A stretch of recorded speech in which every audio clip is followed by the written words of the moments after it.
17 प्रत्याशियों ने दाखिल किया नामांकन, किया जीत का दावा। जिले में विधानसभा नामांकन के दौरान आज 17 प्रत्याशियों ने अपना नामांकन दाखिल किया है। महादेवा विधानसभा से वर्तमान विधायक रवि सोनकर ने पर्चा दाखिल किया। विधायक ने कहा कि 2017 में जनता ने जो चाबी दी उसे आगे बढ़ना है। पहले महादेवा पिछड़ा इलाका कहलाता था, लेकिन अब महादेवा विकास के पथ पर अग्रसर है। उसी विकास के पथ को आगे बढ़ना है। रुधौली विधानसभा से आपके पुष्करादित्य सिंह ने पर्चा दाखिल किया। उन्होंने कहा कि मेरा क्षेत्र कृषि प्रधान क्षेत्र है। गन्ना किसानों का भुगतान कराना व क्षेत्र का विकास मेरी प्राथमिकता है। विधानसभा रुधौली से लोकतांत्रिक पार्टी से नीलम सिंह पर्चा दाखिल किया। खराब सड़कें व बेरोजगारी उनका मुख्य मुद्दा है। हरैया विधानसभा से समाजवादी पार्टी के त्र्यंबक पाठक ने पर्चा दाखिल किया। उन्होंने कहा कि 40 से 42 का मेरा राजनीतिक करियर है। क्षेत्र का विकास मेरी प्राथमिकता है। छुट्टा जानवरों की वजह से किसानों को अपने खेत की रखवाली करनी पड़ती है, जिसकी समस्या का समाधान सरकार बनते ही किया जाएगा। रुधौली विधानसभा से समाजवादी पार्टी के राजेंद्र प्रसाद चौधरी ने पर्चा दाखिल किया। भाजपा को लेकर जनता के मन में आक्रोश है। सरकार समाजवादी पार्टी की ही बनेगी। रुधौली विधानसभा से भाजपा प्रत्याशी संगीता प्रताप जायसवाल अपने नामांकन दाखिल किया। उन्होंने कहा कि एक बार पुनः रुधौली की जनता का आशीर्वाद उन्हें मिलेगा। जनपद में भाजपा से वे इकलौती महिला प्रत्याशी हैं।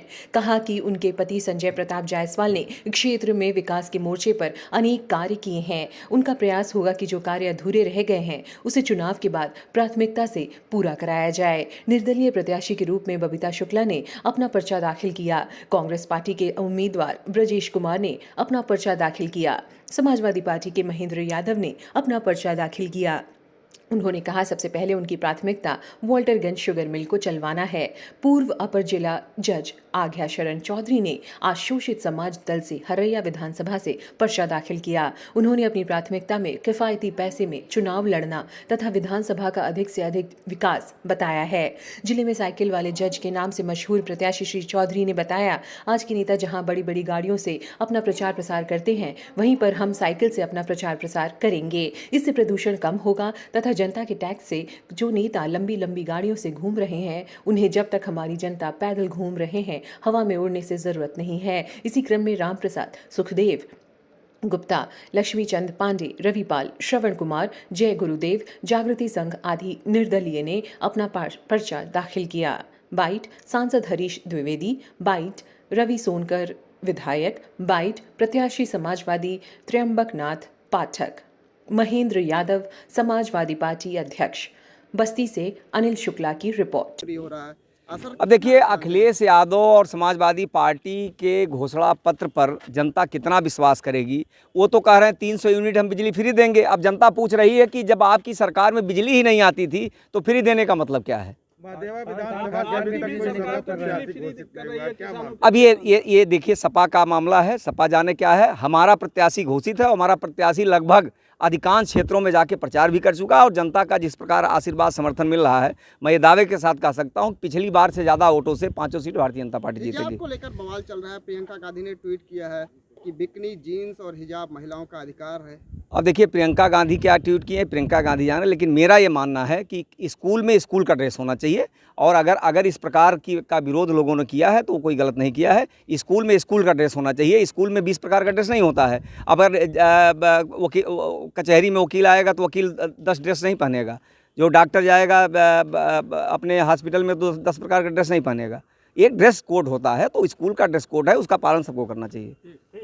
तो जनता का स्नेह प्यार जो मिल रहा है एकदम अस्वस्थ है 100%। और चुनौती मेरे सामने नहीं है। चुनौती जिन लोगों ने पैदा किया है, चुनौती उनके सामने है। हमारे सामने कोई चुनौती नहीं। हमको तो जनता का स्नेह प्यार मिल रहा है। और 2002 में जब हम चुनाव लड़े समाजवादी पार्टी से, मात्र 428 सीट से चुनाव हार गए। 12 में हमको माननीय नेताजी ने कप्तानगंज चुनाव लड़ाया। कुल 15 दिन का समय था। नई विधानसभा थी, जानते हैं, तब भी 56,000 वोट हमको वहाँ की जनता ने दिया, आशीर्वाद दिया। थोड़े वोट से रह गए, नहीं जा पाए। बाकी चुनौती कोई नहीं। चुनौती तो जनता स्वीकार कर रही है उन लोगों की।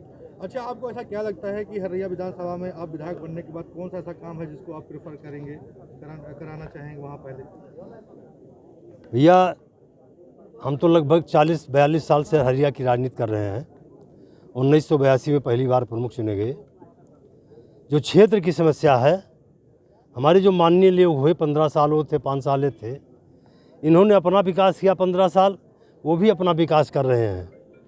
क्षेत्र के बारे में आप अब एक ऐसी सड़कें पड़ी हैं, हम लोग तो दिन रात अनवरत क्षेत्र में चल रहे हैं, चलना मुश्किल है, गड्ढे हो गए हैं, पानी भरे हैं इस समय में। तो यही सब चुनौतियां हैं, क्षेत्र के विकास की चुनौती है। विधानसभा की सबसे बड़ी समस्या क्या है? विधानसभा की सबसे बड़ी समस्या है, तो चाहे विधानसभा की मानिए चाहे पूरे प्रदेश की मानिए, हमारा किसान रात को रात पूरा टार्च लेकर के, लाठी डंडा लेकर के अपने खेत की रखवाली कर रहा है। तो ये सबसे बड़ी समस्या है। 5 किलो राशन अगर दे रहे हैं, 150 रुपये का थैला है, 5 किलो राशन फ्री में दे रहे हैं। लोगों का 1 बीघा 2 बीघा 5 बीघा जितना जिसकी है सारी फसलें साथ हो जा रही हैं। तो सबसे बड़ी समस्या तो यही है। पाठक जी, देखा जाता है हरिया विधानसभा में कटान को लेकर बड़ी समस्याएं होती हैं। वहाँ के जो ग्रामीण हैं उनको कटान बालू खनन की वजह से काफी ज्यादा बाढ़ से ग्रसित होना पड़ता है। वोट बहिष्कार कर रहे हैं, क्या उनको मना पाएंगे? नहीं, हम मना भी पाएंगे, उसका जवाब भी ले लीजिए। 15 साल माननीय राजकिशोर सिंह जी विधायक मिनिस्टर थे वहाँ। हम लोग देखे हैं पूरा घगौआ पुल से लेकर वहाँ से लेकर के पूरा माझा दुबोलिया कलवारी तक ज़बरदस्त खदान कराई गई। न कोई पट्टा रहता था, एक पट्टे पर सैकड़ों बीघा ज़मीन खोदी गई। वही काम हमारे माननीय विधायक जी ने किया।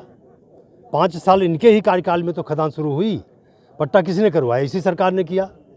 किसानों का वहाँ 2 फुट 5 फुट कर दे करके मिट्टी निकाला जाएगा। 50-50 25-25 फुट वहाँ बालू खदान हो रहा है। माना जाए कि विधायक के मिलीभगत से खनन चल रहा है। नहीं, कैसे होगा कि सरकार उनकी थी, विधायक वो थे, बिना उनके मर्जी के पट्टा हो गया।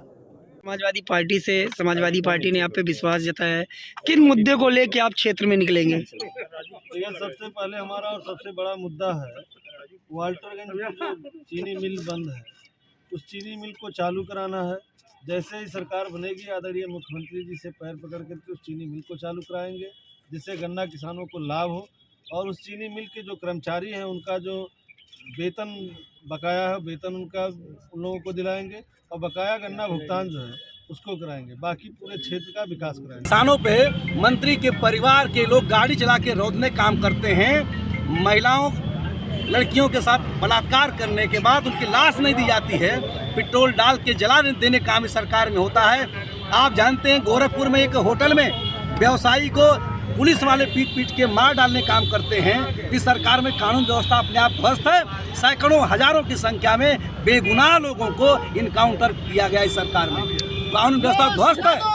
किसान सरकार दावा करती है कि महिलाएं सुरक्षित हैं। निश्चित रूप से ये उनका दावा खोखला है। आपने देखा तमाम जगहों पे इनके ये विधायक के ऊपर आरोप है बलात्कार भी करने का, और जो उसके सहयोगी हैं उनको हत्या करने का भी आरोप लगा है। आपने देखा है हाथरसी घटना को, आपने देखा कोई भूला नहीं जा सकता है। इसलिए ये दावा इनका खोखला है, बेबुनियाद है, निराधार है। अब पूछो। किसानों आपके विधानसभा क्षेत्र में सबसे बड़ा मुद्दा है किसानों, गन्ना किसान। निश्चित रूप से मैं कहना चाहूँगा ये किसान के हित में सरकार ने कोई काम नहीं किया है।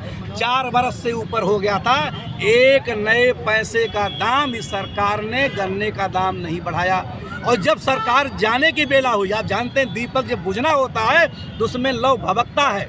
ये जाने की बेला में ये किसानों की याद इन्हें आ रही है। वाल्टरगंज चीनी मिल है, 46 करोड़ रुपया बकाया है 4 वर्ष से, किसी ने सुध नहीं लिया है। सैकड़ों करोड़ बकाया पिछले साल का किसानों का अर्दमा मिल पे किसी ने सुध नहीं लिया है।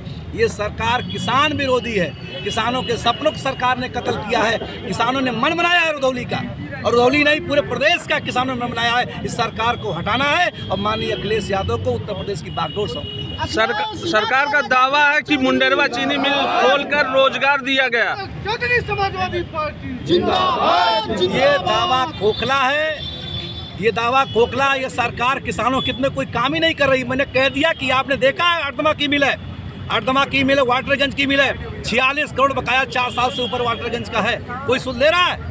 किसान जो उसी पैसे के भरोसे पे घर किसानी काम करता है वो सब दुखी हैं, क्योंकि सबके सपनों को कत्ल सरकार ने किया। आपका रुधौली विधानसभा का चुनावी मुद्दा क्या होगा? हमारा रुधार विधानसभा चुनावी का मुद्दा विकास है, सर्व समाज का हित है।